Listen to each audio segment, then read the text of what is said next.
My name is Tom Wijnen. I'm a product marketing manager in Worldline Financial Services. Worldline, of course, is the largest payment processor in Europe. And there, in this role, I'm responsible for the open banking portfolio.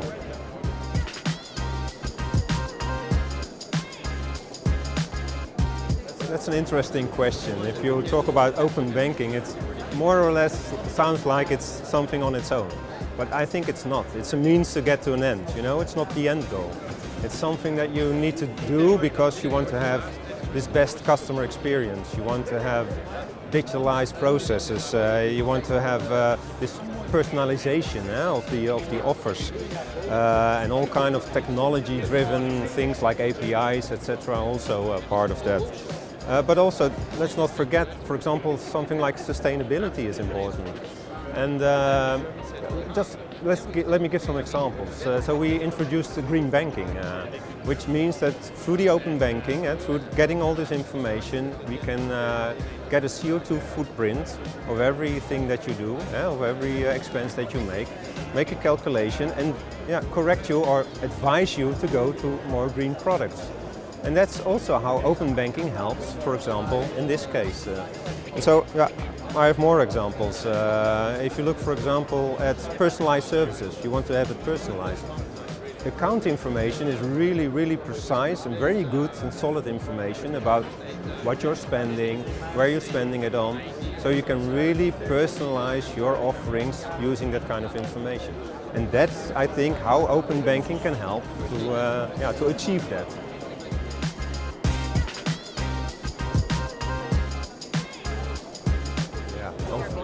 There are some challenges there, yeah.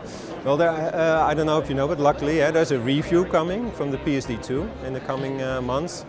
So I think one of the things that is, of course, very difficult in open banking is that you have all kind of different APIs from the banks. They're all different, which even leads to sometimes different processes. So in your solutions, you have to cover that, you know, that makes it difficult.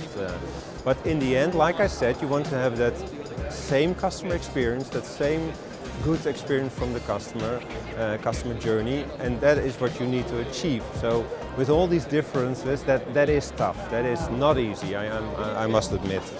The second thing is that open banking, the PSD2 is now limited to PIS and AIS, Payment Initiation Service and Account Information Service. And of course, if you talk about open banking, you would like to have it open, you know, on mortgages, on your loans, on whatever, you know, to have more information there. And I think the third challenge is people need to adopt it. They need to be confident and convenient to give access to their data.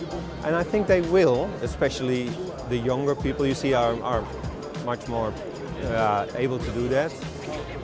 But you need to convince them, you know, give them the right return for giving them your data, and that's why I really emphasize on open banking is not the end product, it's a means to get to better services, improved processes and also better risk management.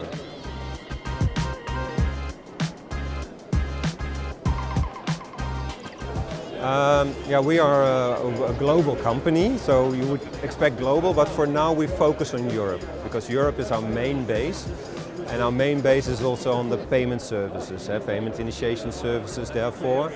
But what you see, and that's really interesting, what we saw, is that if you talk about payment, you also talk about installments, you talk about buy now, pay later, and all those kind of things, you need actually the account information services to do an affordability check. So what you see is that where we were focused on PIS, we also see we have to focus on AIS, on account information services, data-driven use cases as well, because they are attached to this payment, and that makes a total package.